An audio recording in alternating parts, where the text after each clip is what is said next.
Don't you love it when things are both easier and more affordable? Like when the rain washes your car for you. Or like when you save up to 10% by bundling your renters and auto insurance with USAA. Bundle with USAA and start saving. Get a quote today.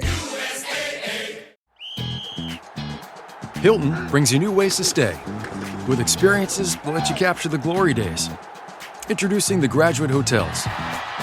Each inspired by local college towns, these stays are always original and never boring. Get in touch with traditions all across the country and enjoy a stay that's a class above the rest. Book at Graduate Hotels with Hilton Honors Points at Hilton.com. It's a win-win. Hilton, for the stay. Llévate más de lo que esperas todos los días con el nuevo McValue en McDonald's. Ahora puedes comprar uno y sumarle otro por $1. Así que cuando tu equipo favorito enfrente a sus rivales, enfrenta tus antojos con $5 Meal Deals. Y si estás corriendo para alcanzar el desayuno, corre al app para llevarte ofertas antes del cutoff. Tú decides, y con McValue, tu decisión siempre rinde más. Precios y participación pueden variar. BOGO $1 válido para un producto de igual o menor valor. Debe estar registrado en Rewards para ofertas en el app. Fellas, you know Degree Cool Rush deodorant, right? Well, last year they changed the formula, and guys were mad about it. One dude even started a petition. So guess what? Degree heard us, admitted they messed up, and brought the original Cool Rush scent back exactly how it was. And it's in Walmart, Target, and other stores now for under $4. So grab some and remember why its cool, crisp, and fresh scent made it the #1 men's antiperspirant for the last decade. Degree Cool Rush is back, and it smells like victory for all of us. You're listening to... They're going to call it a hard foul. They're going to call it a hard foul.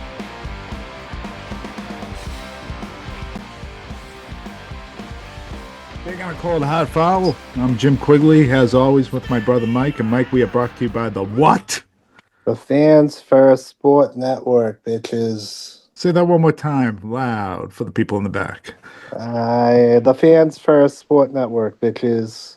Mike's cozied up in a blanket, ready for bed, everybody. It's Thursday. You gotta be a little quiet, Mike. I don't want to wake my kid up. Yeah, you can't wake up his kid. Mike, the Celtics advance. They go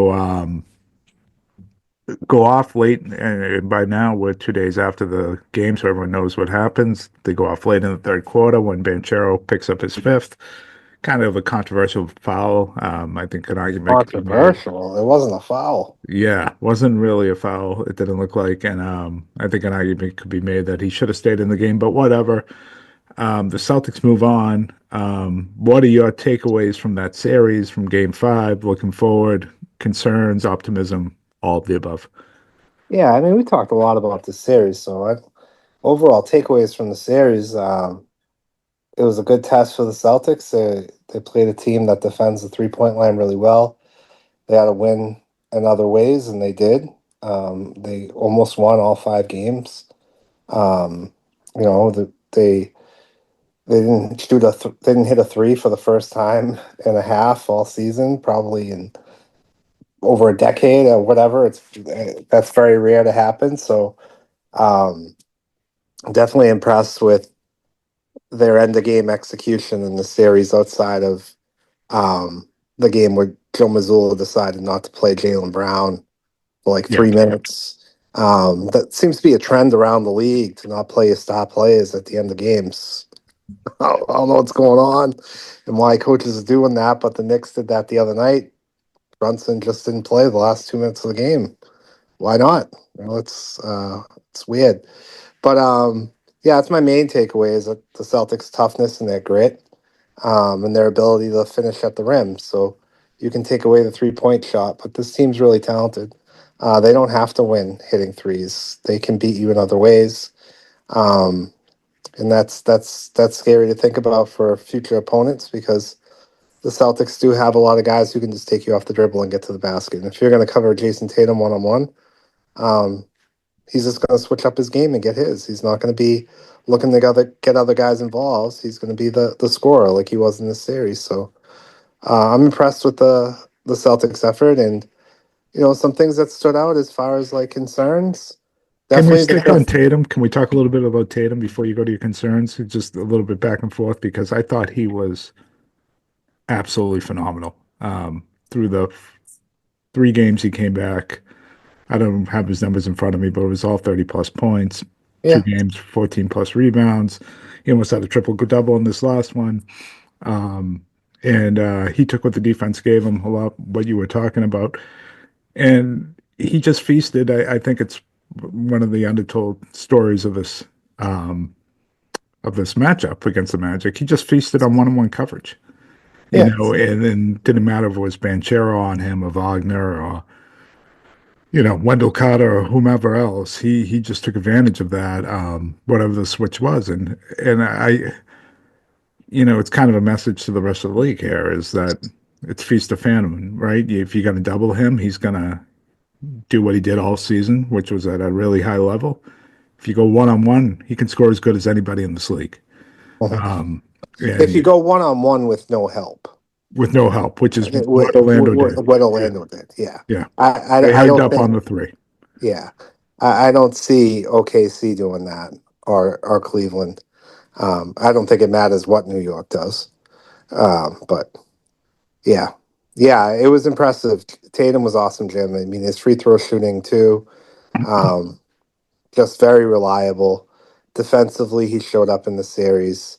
Um, yeah, he's looking like the best player in the league. I think he's been the best player in the playoffs, I think, so far. I really do. So, minus that first game, especially these last three. Um, what are your concerns, Mike? You said you had some concerns. Yeah, I mean, of course, you look at their loss. I think it was the game they lost, the third quarter where they scored 11 points. Yeah, Um, the nightmare. yeah, and then this first half of game five, they are showing some signs of not being fully focused at times, and I don't think you can get away with that against Cleveland when we get to that series. So that's something to keep an eye on.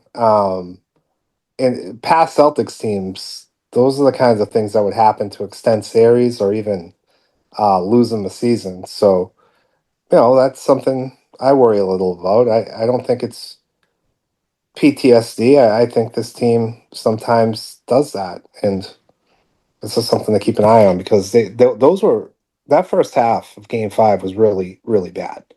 And that third quarter obviously was awful too, but I don't think they just got outplayed by Orlando. I don't think Orlando played that great actually in game five in the first half. I just think the Celtics played like dog shit. Orlando worked them for sure. Especially, I Yeah. thought the first quarter was much worse than the second. The offensive rebounding, right? The offensive rebounding, the turnovers, just kind of. I thought they were sped up a bit too much early in the game, especially Jaylen Brown going to the basket. When there's no help coming, you can play with a lot more patience, and I thought it led to a lot of like goofy, foolish turnovers. And then even when they did get a defensive rebound, they didn't get out and run when they had their opportunities because Orlando was crashing four guys. I think give Orlando some credit. They caused some of this, especially on the defensive end. I don't think the Celtics will face a better defense until Oklahoma City. The rest of the way, I think we can say that No. pretty confidently. Yeah, I mean And that's if obvious, right? and if Oklahoma Yeah. City doesn't make it, the next best thing would be Minnesota. I don't think Minnesota's defense is as good as Orlando's. I think it's really good. I don't think it's at Orlando's level. All the Um, Clippers, huh? right? It's probably like Minnesota or the Clippers, right? The Clippers haven't been good in these playoffs. That's been like the shock to me so far. Is the defense just has not been up to par. 132 points to the Nuggets in the last game. They just had they Yeah. were the best defensive rebounding team in the league. They've been the worst in the playoffs. We can get into that series later. But just some shocking things, um, just from the Clippers' perspective, that should make them worried about tonight, frankly. But I think those things, give the Magic credit. I just don't see anyone else that the Celtics face are going to be able to do that. Now, does that help the Celtics going forward? I mean, there's two ways to look at it. Orlando beat them up pretty good. If they're banged up, I don't know how much that helps them. Obviously, the opponent level of the opponent helps them. But They don't look banged up though when they're playing. I mean, Holiday's out, but these Holiday's guys, out. Jalen like looks banged up. he's playing well. Yeah, but he struggles early in games finishing. Hmm. And maybe that isn't Orlando that did to him. Maybe that's what he is going into the series, but he does not look fresh to me. Game two he did, but over the last three, I think, His third quarters have been awesome though. yeah. Yeah, so I don't know if they're injecting him with steroids at halftime, but Well, he seems to be slowing down and playing more methodically and yeah. using more skill than power, Mhm. later in the games. But I thought I thought overall they did what they had to do. We said it would be in five. It was in five. It was maybe a little more difficult than we anticipated in five. Mhm. But they're somewhat healthy. Hopefully they'll be fully healthy with Holiday because I tell you what, they're really going to need him going forward. And as we look ahead, what it looks like right now with the Knicks up 11 with about 10 minutes left in this game, um, it looks like we'll probably beat the Knicks. And one of the advantages you have, I don't know, there's no advantage against Brunson, but I think Holiday's probably as good as anybody when he's healthy at covering Jalen Brunson. So if you don't have him, Well, what's that the all of word a on sudden is a him? matchup the Knicks can really Because I expose. haven't heard that he's going to be out. Is that what we're hearing? He's out? I just haven't heard much. I heard the rest Yeah. will be good. I heard day to day. I haven't heard anything that he's definitely going to play or that he's definitely out. So to me, it's kind of a guessing game. Yeah, I'd expect that he's going to be out there. I think we would have heard. I I mean, if he's dated, I don't know. I don't know how much they needed him against Orlando in these games. I think that was a luxury that he got to sit. I I have a feeling if they needed him, he was going to be out there. But I hope you're right. I hope you're right. yeah, I thought it was interesting how quickly he was ruled out of the last two. There was no doubtful, no questionable. It was just out. So there was no way to tell if he was progressing from the injury. He was just ruled out. Obviously, this is a hamstring. These things are funny. Sometimes in recovery, you do things to have a setback. Sometimes it goes smoothly. He's 34 years old, and it's a hamstring, as you mentioned on the last pod. So to me, until I see him out there now, where he's missed about a week or more, I'm not going to be fully comfortable. Until I see that he's on the not on the injury report or he's probable or something like that. I'm going to be a little bit concerned because of that. You do lose. wasn't he still practicing though? I don't know. I heard he was going through what he had to do to get ready, whatever that Yeah, means. That yeah. doesn't What sound is? like practice.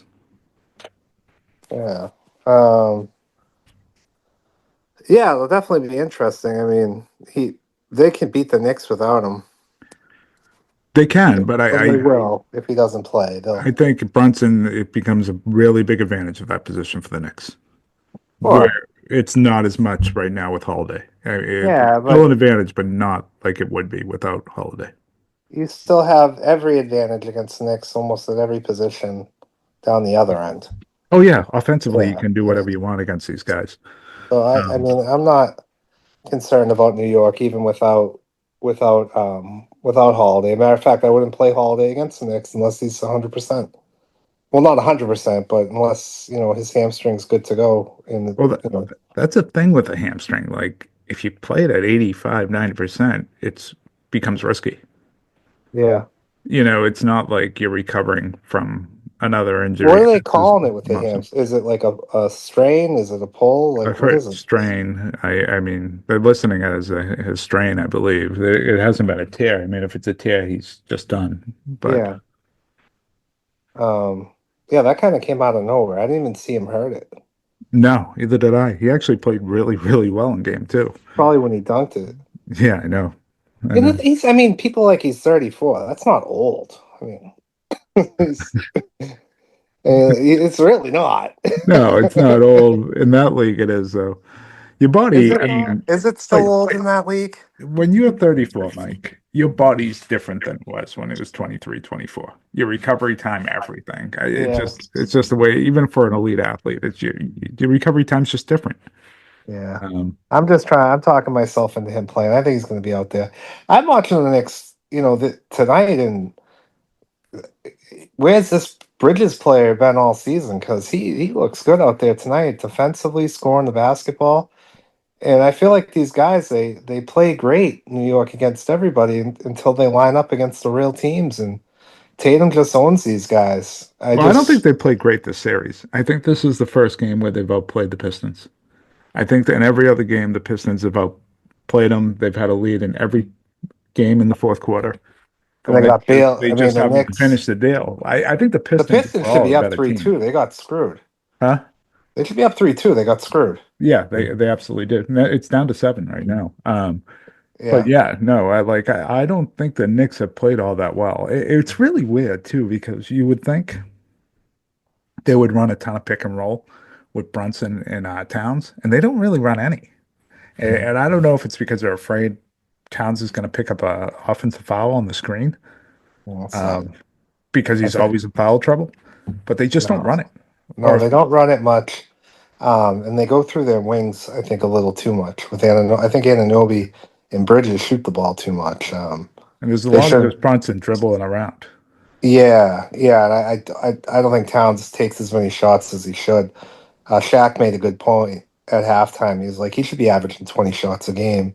These other guys are shooting the ball too much, and I agree. Yeah. Like the way they're built, it should be run through. But offense isn't their problem. I mean, even when he's not shooting the ball a lot, they're going to score 110, 115 points. They Well, that's just what the can't. Celtics have done to the Knicks, which has been interesting. They've single covered Cat with someone much smaller in every game, with the idea that he may get hot going early, but he's going to wear down by the end because we're going to work him so hard on the other end, and then we'll force him to work because our defenders are stout. Even though he'll score, he'll have to work, Yeah, and it and it allows takes the them. ball out of Brunson's hands. Yeah, and allows the Celtics to defend the 3-point line against Anunoby, who shot the ball really well from three this year. Yeah, Bridges, who can get hot, and then of course the kid off the bench for the Knicks, their guard there. He's a great, great scorer. Why can't I think of his Cameron name? Payne. Not Cameron Payne. He's got the ugliest shot in the NBA. Yeah, he does. Deuce McBride. But he hasn't had a Yeah. good series at all. But he's a scorer, right? And I Yeah. think the Celtics, I think part of their philosophy is taking away that 3-point line. And by single covering Towns, I think it does that. Um, because he's going to be slowing the game down on the post and taking a lot of shots from down there. And I don't think, with the amount of threes that the Knicks are going to give up, I don't think the Celtics really mind the Knicks shooting a lot of twos. No, no. And on the other end, it's like what the Knicks should do against the Celtics is try to emulate as much as they can what the Magic did and take away the three. But Tibbs is going to play his way, and he's not going to deviate from it. He never does. It's part of his fatal flaw as a coach. And so I think he's you got not to play going to. Mitchell Robinson a lot. Well, I That's what think I think you got that to do. lineup with him and Towns isn't bad. It No, allows that's Towns the to kind of play Gobert. that That's the role. Rudy Yeah, Gobert lineup. yeah, Yeah, yeah. absolutely. It was kind of effective a little bit of against the Celtics until they went with Tatum, Cornette, and a bunch of shooters. And then it didn't really work anymore. hmm Yeah. But I think it's worth going to because the team can go cold from three, and right, and then you're dominating the offensive glass and I like the taking lineup. away the Yeah. paint. I like the Yeah, lineup. I really do. You throw Brunson in there with a couple of scores. It's a really interesting lineup. Um, yeah. You go Brunson, Bridges, Towns. Josh Um, Hart. Yeah. no, Anunoby and Mitchell Robinson. That's the Yeah. lineup I would go with. I think Yeah. that's your best lineup. How the Bridges can be, whatever. But yeah, no, it's an interesting lineup. But the problem is they don't play a ton of minutes because Tibbs goes back to his regular rotation that he truly believes in. Yeah, he might want to switch that up because Josh Hart's he works against other teams, but against Boston, his ability not to knock down the three, and he can't really guard any of the guys. He can't guard Brown. He can't guard Tatum, and he can't guard our guards. No, He but doesn't match up well in this series. when has Tibbs ever deviated from anything? I don't know much about Tibbs. Sounds like he doesn't. No, he doesn't. And so it's like Tibbs does what he does, and it's good to build a culture, but it's usually this time of year where it catches up to him. Yeah. Yeah. And I wonder if he's, depending on how this goes tonight, and depending on how he goes against the Celtics, I wonder if his time is almost up there. Oh well, I do think that would be a mistake because as much as he's got his flaws, I don't think coaching's the issue in New York. I think it's roster construction. I don't think they should have made the Carl Anthony Towns trade. Probably not. That's my Probably not. personal opinion. I understand why they did because they had a good team and they wanted to continue to move forward. But I just defensively they lost a lot. And speaking of big guys who had a great season, um, and I'm not talking about Al Horford, who had a great playoff series, by the way. And we didn't talk about him on the pod, Jimmy. I got your text. We didn't give Yeah, we Al should his have. Yeah, justice. he was. He's been great. Just spend a few minutes on him before whatever you're going to next because he deserves some shine from us. I mean, what's there to say about Al? The guy's in tremendous shape. He looks like he could play another season after this one. His defense, the way he's blocking shots, like he wasn't blocking shots like this in the regular season. Only guy hitting outside shots in the first half. Probably could have had a couple threes. It's still amazing that they went. And They had six threes. I zoomed in on those 2 threes in the first half. They look like threes that they took away from him. But then he hit some in the second half of that game too. He Hit the was one at the end of the third quarter that bounced up on the great pass from oh Tatum. that one. Yeah, Yeah, that yeah, like he's just, and he made just some huge plays in game four. There was one. one play late where he taps a defensive rebound that leads to a transition basket. And it Yep. was just like one of those key veterans plays where he tips it to Tatum and you get going the other way, and it pretty much sealed the deal. And he had 5 blocks. He's got him 1 through 5.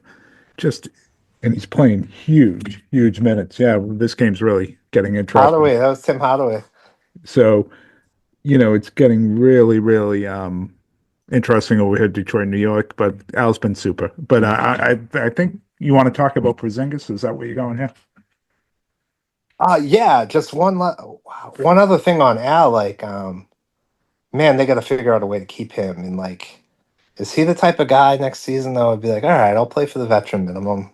He's made a lot of money, right? Tagging. Uh, They're going to be back. I think he's back. we'll see. Yeah, We'll no, see. I feel pretty confident he's back. I mean, if I'm a contender, if I'm OKC, I'm calling him up and be like, dude, we made a mistake trading you.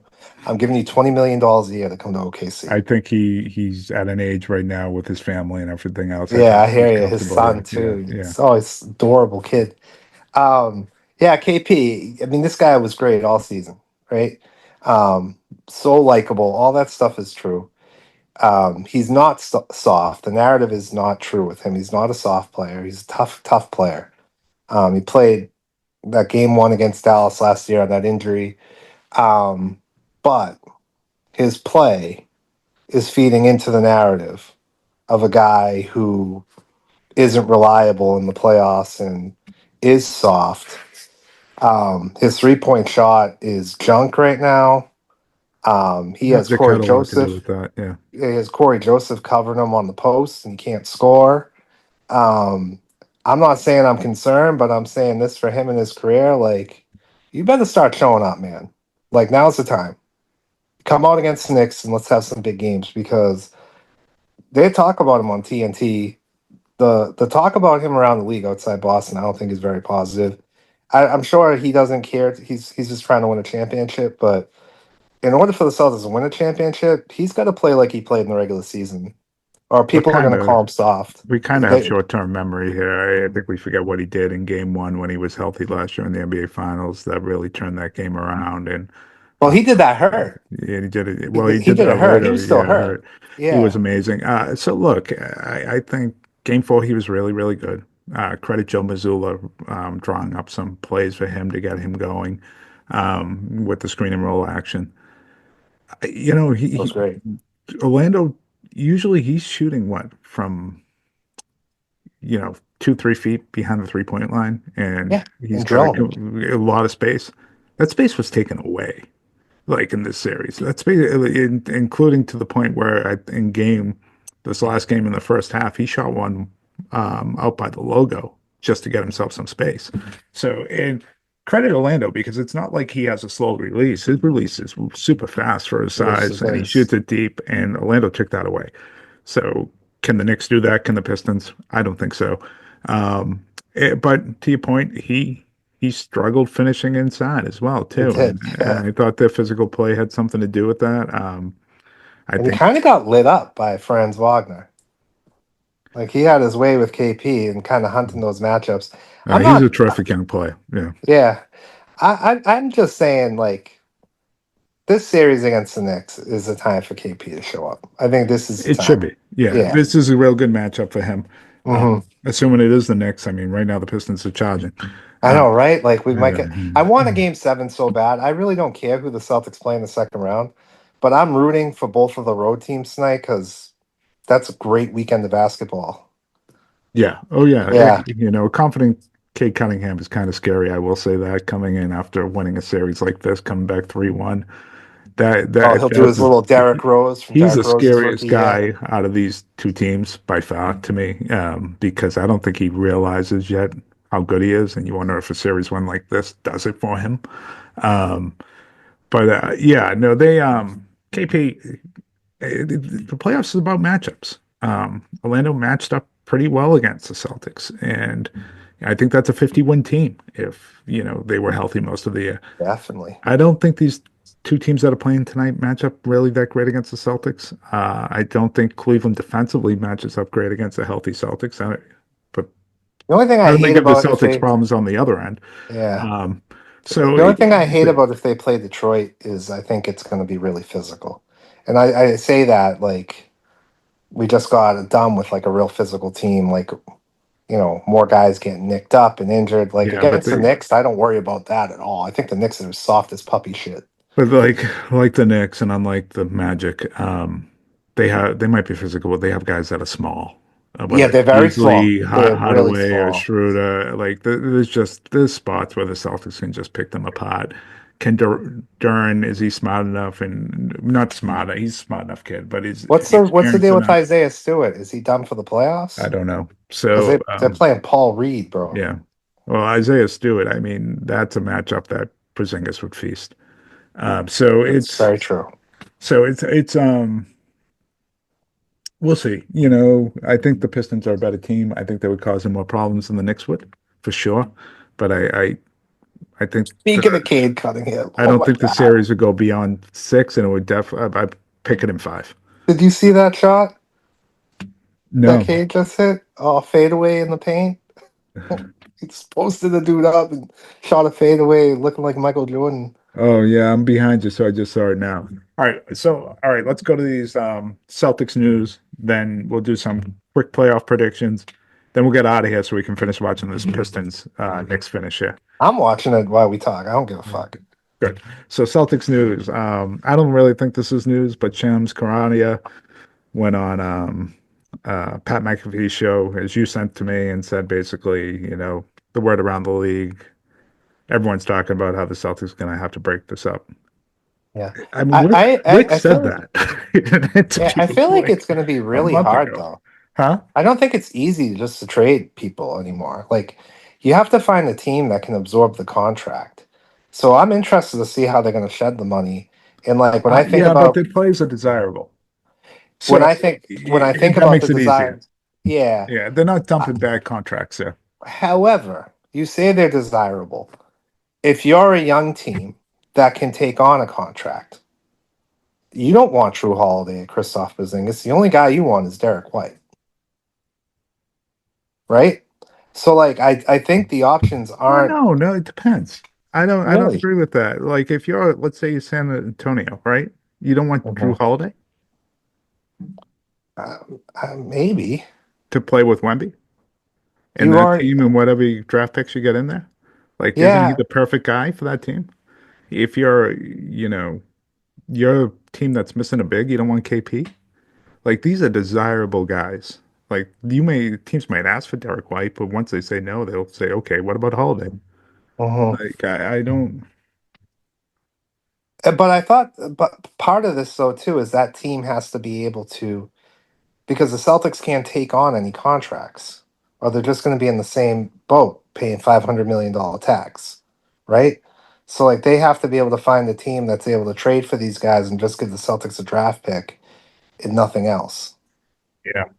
Hey, Mike, I actually got to jump. Let's do quick playoff predictions here. Game sevens. Are any of these going to game seven? Detroit or Houston, Golden State? Yeah, I think they all are. You think Houston's going game seven?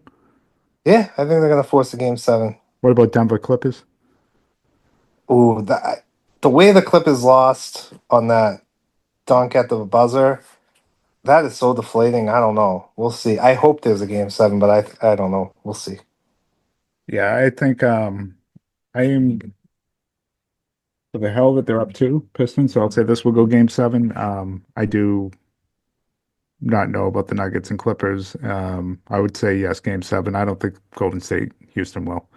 But Mike, any closing thoughts before we get out of here? No closing thoughts. All right. Well, we'll talk to everyone soon. Go Celtics. Game 1 opens Monday night. We'll do a pod prior to that preview whoever they're going to play. All right, everyone. We'll talk to you soon.